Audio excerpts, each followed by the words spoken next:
Good morning, everyone, and welcome to the How Can I Help My Child series. It is 8:30 a.m. that time where we come in here to engage for 15 to 30 minutes tops. And what are we doing? We are answering questions that parents keep asking about how they can help their children. At one point or the other, you must have thought about these questions. You must have looked for answers for these questions, or you must have asked this question. So, yes, every one of us has asked this question at one point or the other. How can I help my child? Okay, it could be in an area that another person has got it together. It could be in an area that some other people are also struggling. And we have come to realize that there's so many parents who are struggling with what is it that is our family values? What do we value as a family? How do we put this together in a way that it becomes tangible? How can we pass this on from us to our children? And how do we ensure that our children understand this? How do we ensure that they trust it? How do we ensure that they believe in the vision that we have for this family? And how do we ensure that they internalize this so much so that it becomes a part of their lives? My name is Maribel Chima, and I am the founder of the Parenting Through Mentorship Academy and PTM Resources. Need I add again that I am the proud matron of the Mastermind Circle, a peer mentorship and accountability group that we work with young children and preteens to put them on a journey of self-actualization. We want our children to learn to start directing themselves. We want them to start taking initiatives, yes, their own initiatives. And of course, we want them to start directing their lives because we know, like I know my name, that if our children start early to do these things, then it becomes second nature for them to always, navigate through life from a place of understanding, from the place of strength, from the place of empowerment. So we don't want our children winging through life. Yes, we don't want our children being tossed and turned by other people's perspective to life, or being turned and turned by other people's narrative. We want them to understand who they are. We want them to understand what vision we have for them. We want them to see that vision. We want them to connect with that vision. And we want them to use that vision to become everything that God has created them to be. So yes, as parents, we are guiding lights to our children. We are custodians of their destinies. So if we are not doing the right thing, or we are not putting the right things in place today, then we are not helping our children become everything that they can be. Okay, so I like to say it this way, that the vision that you have for your children and how clear that vision is will serve as a compass for your children. All right, we put it this way also, that our family values, or the values that we are able to curate as a family and extend to our children, will become the GPS that will help our children navigate through life. Now, when they go through life using this GPS, it doesn't mean, right, that they will not, stray.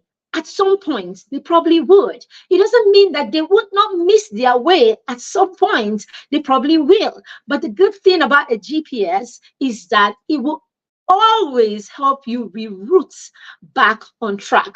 I like the way one of the kids put it in one of our sessions recently. All right. One of them said that our family values and the vision that our parents have for us is a very big map within which our own goals and our own vision is embedded. So this child was trying to say, when our children create a map or a roadmap for us, when our parents create a big vision for us, then it gives us room to create our own vision within the vision that they have created for us. So that way, the children are able to live their authentic life. The children are able to harness their own potential. And yes, and yet, they are able to live within the vision that we have built or created for them as a parent. So, dear parents, does your child believe in the vision that you have created for them? Have you created any at all? Do you have anything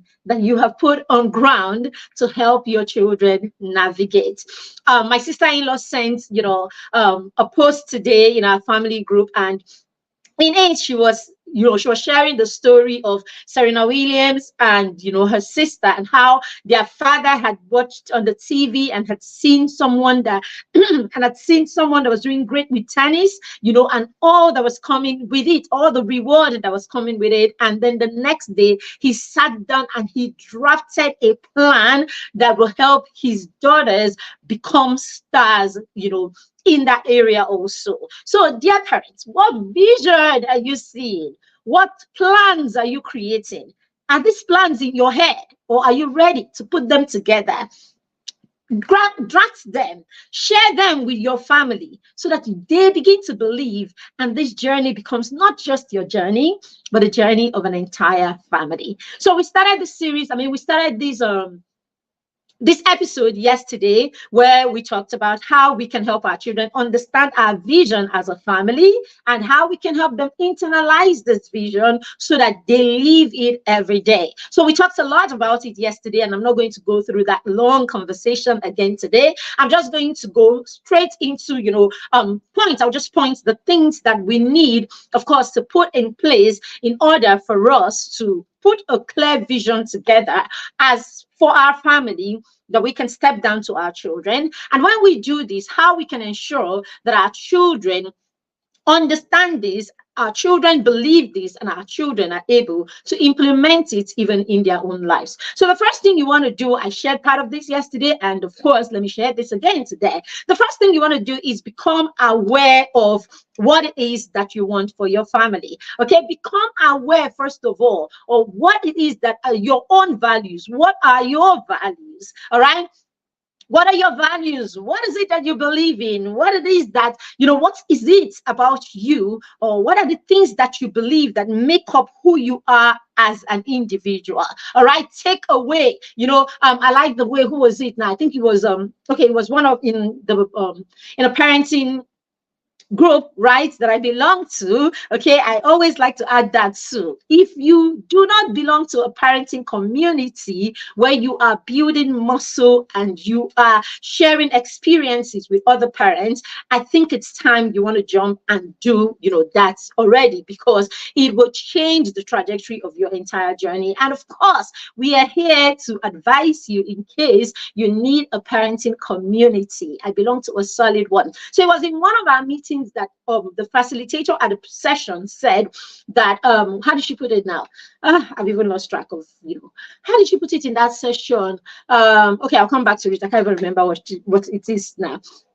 I'll come back to it. But basically, if you don't have where it is that you are going to, then you are not able to lead anyone to where it is that you are going to. All right. So you need to, on your own, first understand what it is that you want, or what it is that you believe in. What it is. Yes, I can remember what I was saying now. Okay. She actually said, if you take away everything, every title that you have based on your academic achievements, career achievements, and all of that. Remove all of that from you as a person and leave just you and the name that you have and everything that is within you. Who are you? I think it was Dr. Malala that was talking about that. Who are you as a person after you take all the academic titles, all the career titles, educational title, everything, the certification and all of that. Take all of that away and then leave yourself. Who are you? All right. So who are you? Who are you based on what are the things that you believe in? What are the things that you embody? What are the things that determine the choices you make in your life? What are the things that determine your ideology, your belief system? Who are you? I was talking to the children in the mastermind circle this morning in my usual notes to them. And I said to them that for us, God comes first in everything that we do. Okay, and so every time we find ourselves in a situation in life where what culture is saying or what society is saying is not, it's something to contend with, or is something that is not clear, or we are not clear about. We go back to the word of God to see what it is that the word of God says about that thing. And then usually it is what the word says about it that becomes our final, direction that we would take, or that would help our choice that we make concerning these things. Now, this is how it is for us, and this is what it is that we are stepping down to the children. So basically, in your life, in the children's life, when they come across, or when they come at a crossroad at any point in life where you are not sure of what decision to take, when you are not sure of which way to go, rather than sit down there and just wallow in pity, or allow other people sell their narrative to you, why don't you go to ultimately what stands top in our on our list of values? What does God say about this? Because God comes first over everything. And then based on what it is that the word of God says about that, that would inform your choice. So that's what we mean when we say that your values become the standard upon which your decisions are made. Your values become the standard that would direct your choices. All right. But as a parent, if you are not even aware, you have not sat down to really ask yourself, what is it that I value as a human being? What is it that I stand for as a human being? What are the things that are a no-no for me? Right? If we don't do this, we would realize that we will continue to, we are neither here nor there. We cut corners in everything. When you find yourself in that place where you are neither here nor there in your belief system, you are neither here nor there, right? When it comes to the choices that you make or the things that you empathize or sympathize with. Oh, today you are with a group of people, and okay, there's something that they do that you really do not think is right, but oh well, you don't have a value that is solid in that area, and so you just you are liberal about everything, right? A lot of us sit in that position where we are liberal about everything. We stay in a company of people who cheat in an exam, or we find our children, because we're not clear about these things. So our children can have friends and they know that, oh, this friend is actually always cheating in exams, but oh well, let him be and let me be. We can still be, we're friends. Well, it's my closest friend, but this is who he is. Now, these are the kind of things we throw our children into when we ourselves are not clear cut on what it is that are our values and what is it that we stand for. So because we don't have anything that we stand for, they say when you don't have something that you stand for, you will fall for anything, isn't it? So because we don't have anything that we stand for, or we have not reached a point in our lives where we are focused enough to know that we are not babies anymore, we're not 10, we're not 12, neither are we 25 or 26. We are adults, real parents raising real human beings. Then if we can think this way, like you are a real parent raising real human beings that are that will mirror everything that you are about, then you will know that you have reached the point where you need to come away from that whole liberal, oh, let them be and let me be. You will take a stance in life, because your children are going to be looking at you, and your children are going to take everything that they see you give them permission to take. So if you are that parent, oh, okay, I don't believe in people cheating, but my friend cheats. Oh, you are that parent, I don't believe, right? I don't believe in people who cheat the system, are corrupt, and you know that your friend is the chief of bribe taking. Oh, well, it's okay. And that parent who doesn't believe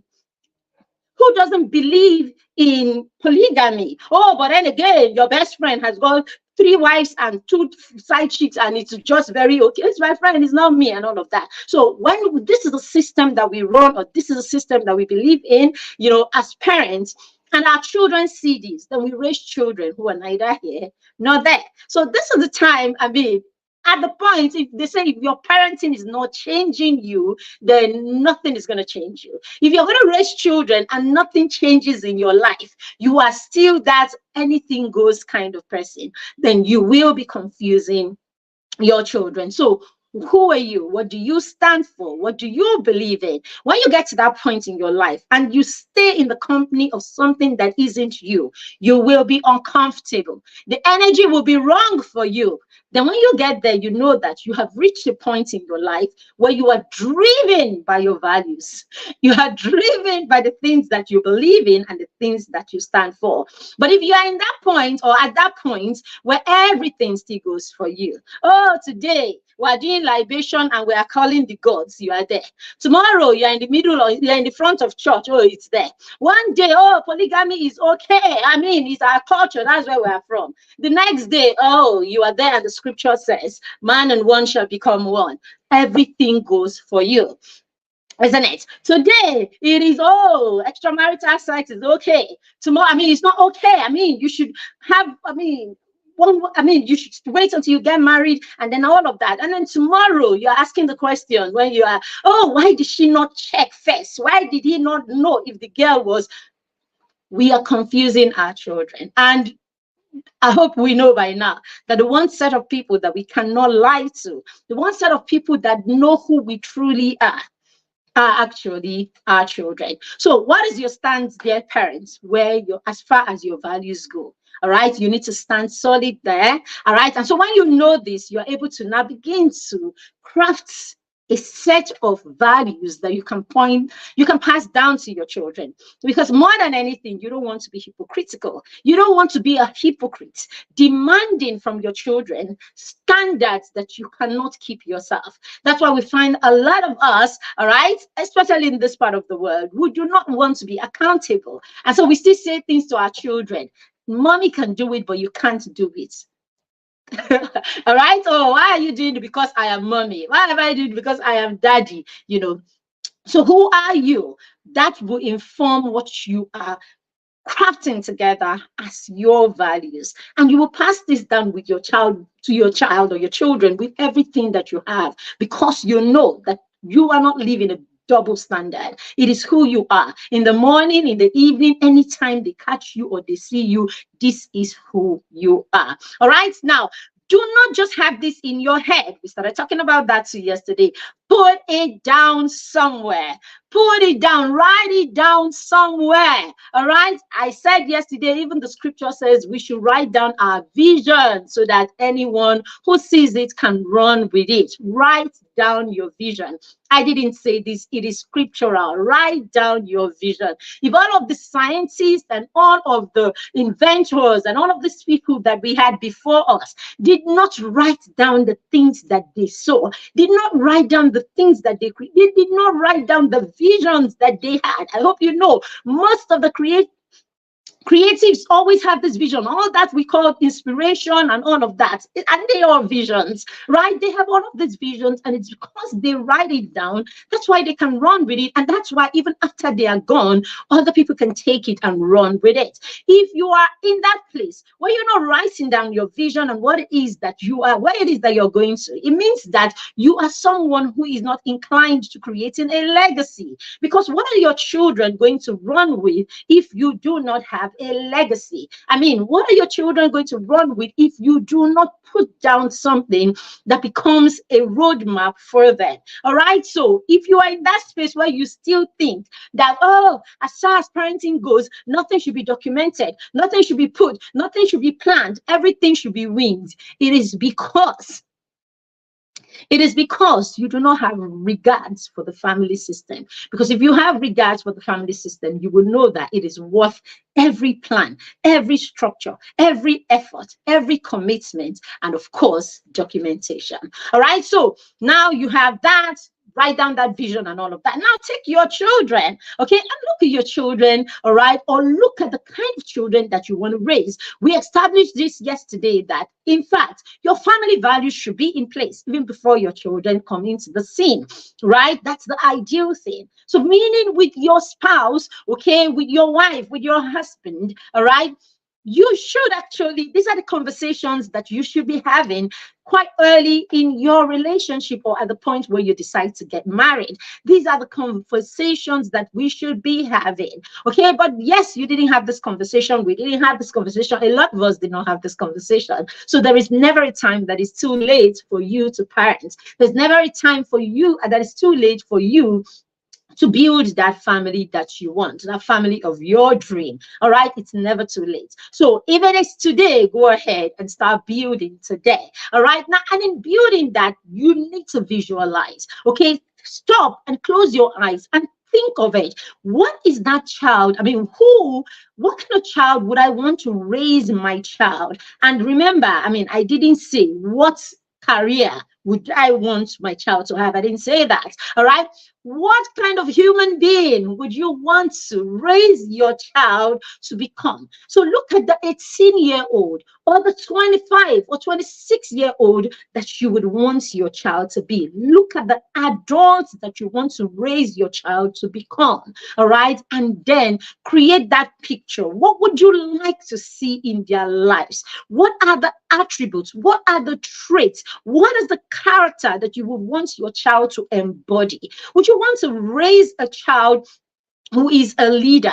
Would you want to raise a child who is a leader? Would you want to raise a child who is an entrepreneur? Would you want to raise a child who is a captain of an industry? Would you want to raise a child who is an educator? Would you want to raise an innovator? Would you want to raise a child who is in the arts world? What do you want to raise? Would you want to raise a child that is creating impact around the world? Would you want to raise a child who is a world leader? Would you want to raise a child? Who is it you want to raise? You want to raise children who will be assertive. Would you want to raise children who would be empath? Would you want to raise children who would connect, with humanity? Who do you want to raise your child to be? Now, who you want to raise your child to be would determine the kind of curriculum that you will create that will help you raise that child. Would determine the kind of values that you would put in place to help you achieve that child that you want to raise. For instance, I want to raise a leader. I want to raise a global leader. Then certain things have to show up as part of my core values, isn't it? For instance, education is probably going to be one of our core. Integrity is going to be one of our core, isn't it? Integrity is going to be one of our core. If you're a spiritual person, I want to raise a leader that is sound spiritually, a leader who understands, biblical, depending on your religion, a leader who understands spiritual things and principles, basically. So it means spirituality and God, of course, becomes core, as part of your values. What is it? Who is it are you raising? I want to raise an athlete. I want to raise a child who is going to impact the world through sports. All right. So it means that what? Tenacity, tenacity, and all of this becomes, part of your core value. All right. So based on that, put it together. All right. And then share this with the people that are involved. Share this with the stakeholders. Share this with your spouse. Share this with your children. As soon as your children are old enough, let them be a part of this process, because your family values is actually a working document. You will continue to work on it, okay? These values, you're going to continue to work on it. And of course, it comprises of a number of things. And that's the next thing. You want to create a vision for your family. You want to create a mission for your family. Okay, so what is the vision? That vision that you saw from the beginning, okay, that is making you put all of this together, all right? You want to put that vision into words so that your family knows what it is that you stand for as a family. So put that vision together. All right. Let your children know that vision. Let your children have that vision at the tip of their finger. At any time you call them, let them know what you stand for as a family. All right. And then after that vision, then you want to also look at what is it? What is the purpose of your family? Is your family one of those families that just come to be? We see each other, we greet each other, after everything, everybody gets married, we go, and that's it. Or do you have a collective purpose, okay, as a family? What is it that you have decided as a family? You've come together as a family and decided that you want to do for humanity. What is it? What is that thing that I will see your son in the UK and then see your daughter in Adamawa and then meet you in Abuja and be able to connect that these people have to be from the same family? What is that thing that if I have met you and I've met your son and your daughter and your wife at different places and then I see you together, I'm able to go like, oh my God, I could have thought, I mean, I should have, made the connection. You are so alike. This is so you, and all of that. I remember 2 years ago, we had, after the mastermind conference, we had a parent roundtable. And we had Mr. Osaji, yes, he's a parent that joined us at that parent roundtable. And Mr. Osaji was sharing with us how each of his kids is into sports, and he himself was actually a tennis pro. Okay, and then his daughter is an athlete. She's in the university on how many percent? I mean, almost 100% scholarship in the US. She's I think she's into track and field and all of that. And she's a sprinter. I think, I can't remember, but I think so. His son plays football in the UK. He's in a school in the UK, and of course, he's playing, junior football and training, of course, to do great in that area. His daughter is into tennis. It was his daughter I met first. Okay, his second daughter, I think, I can't remember the position anyway. Anyway, she was into tennis, and at that time she had risen, so high, even in Africa, her numbering, and all of that. So he said to us at that gathering, it is not even, there's no, it's a path for them as a family, basically. And so by the time you are one, you already have a racket, or you already have something, that is sports around you. By the time the children are about 3, they're actively in sports, basically. So this is a roadmap, because as a family, they've decided that they will create impact in this area. All right. So they are sports people and they will create impact in this area. So he drops everything, he leaves everything, right, to help his children, right, achieve, and to have his children achieve, this big vision. And guess what? In that vision, that's why I said, one of the mastermind kids said recently that, the big vision that your parents create allows you create your own vision within their vision. Dr. Additional also said that, all right, in our at our parent roundtable this year. Right now, your small vision within your family vision will align when you do this the right way.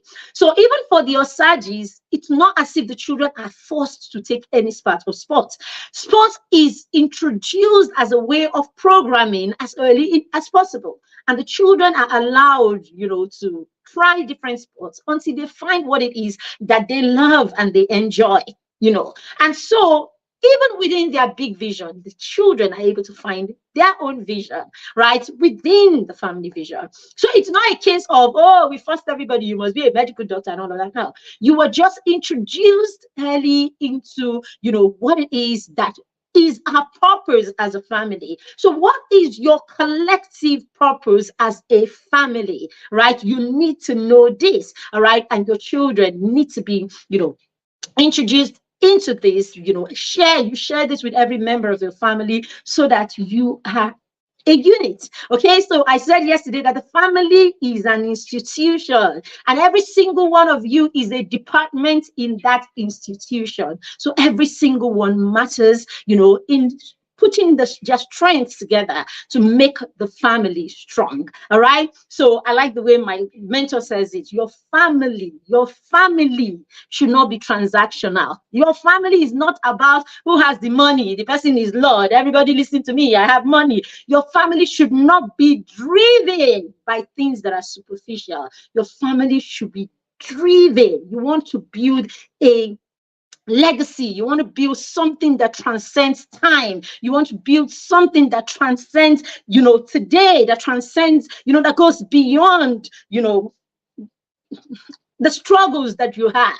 Okay. And this is, it's more than just a transaction, right? So it's not one of those things. Oh, he's a rich man. Okay, because he's a rich man, I'm going to marry so that he takes care of me. Whatever you do, make sure you marry a rich man and all of that. Oh, so the day he starts being rich, the transaction is over because there was a basis for that connection. So the family is bigger and deeper than that. All right, share this. Share your vision. And I said, create a vision, create a mission, and let everybody know this. And then the next one you want to do is you want to make sure that this vision, this mission, these values, all of these things that make who you are as a family is something that is consistently being discussed, that is being talked about. Everything that you do, everything that you say, every choice that you make is hinged on this. So it's an ongoing concern. You are constantly talking about it. You're constantly making decisions with this, and all of that. And then when it comes to how do we now pass this down for our children so that this becomes a part of, their life, it's really very simple. All right, introduce this. Number one, you want to introduce your values and all that you stand for to your children right from where your children are born. I watched a video yesterday of a family that has it was I think it was a TikTok video, and it was a family of a father who is a medical doctor, his wife is a nurse, and then they have 3 of their children who are into medical practice, and then 2 of them are married to men who are into medical practice and all of that. And then they were asking him in that video, what do you do to have to raise children who believe in the vision that you have and who use that vision to become successful? And he said, number one thing is teach them about God. And I definitely also agree with this. Teach them about God. Let them know God. All right. Let them put God first. Let them know God. Okay. So that becomes a basis. It becomes a base point or baseline for you to always connect as a family. When things become rough, when things become patchy, when things become tough, you know that there is somewhere where we will always meet because our beliefs are the same. Our beliefs are solid. Okay, when it comes to God, we trust God, and everybody, you raise your children to know God and to serve God. I did not say take them to church. I did not say make them go to mosque. I did not say just make them pray 5 times or pray 2 times or 3 times. I'm saying help them know God, right? Help your children know God by living in truth and then living an exemplary life of what your beliefs are. Let them see, let your children know your God through you. Let it be said that I know God because my father, because my mother led me to God. Let it not be said that I got salvation because I met a friend or I met a pastor or I met a priest. Because let it be said that I know God, I met God, I encountered God because I met the God of my father. Because I met the God of my mother. Let your children trust God because they see God in your life. That's number one. That father also said, let your children put family above everything else after God and salvation. Let your children put family. Let family mean everything. So how do you do this? You ensure that you have traditions in your family, that you have you have family traditions, right? That you have principles and policies that help your children put family above everything. Now, as a parent, if you do not put family above everything, how on earth do you think your children will put family above everything? I know that sometimes it's difficult for some of us, especially if we've not had examples of family being everything. Okay, but then again, we have said over and over again that parenting is war. The war you do not fight today, the patterns you do not break today, your children will have to struggle with. So as a parent, what really does it take for you to say, you know something, I'm going to put traditions in place. I would respect these traditions. For example, it is said, what are the traditions? Come up with traditions for your family. There are no There's no fast rule about this. You can create your own traditions. You can decide as a family, we will sit together for 10-15 minutes every evening and talk about what our day was like. That is a simple tradition that helps you reflect together. You can decide as a family or as a parent, when I come back from work, I will stop by at every of the children's room, and I will touch base with them for 5 minutes. That becomes a tradition. For instance, I do pillow talks with the kids. We do pillow talks with the kids, every evening at home. So my daughter will even go to talk, go to sleep. She goes, and as she's leaving, she's like, "Mommy, pillow talk," and that's where you will see her come to, that level where she's ready to share anything and everything. "Oh, I didn't tell you this." So she just remembers the things that she forgot earlier. "I didn't tell you this, but this happened in school today." Just create things that you share. This is what your children will remember. It's not the school fees you paid. It's not how many times it's not the school fees you paid or the fact that they had clothes on their back that they will remember. It's the fact that daddy stopped to talk with me, or daddy read me a bedtime story every day. I was at a conference recently, a father's conference, and I heard what's his name? Bishop Idahosa's son, anyway, Feb, I think that's his name, Feb Idahosa, saying that when his father, we know Idahosa, I'm talking the whole Idahosa, he said when they were growing up, their father would leave work every day at 2 p.m. to have lunch with them. This is him in his 50s, and he's saying, this is one thing I remember. One of the things I remember about my father, no matter how many meetings, as far as he is in town, he will leave the office and he will come home and have lunch with us at 2 p.m. every day, and then he will go back to the office. That became a tradition. All right, it could be birthdays in this home.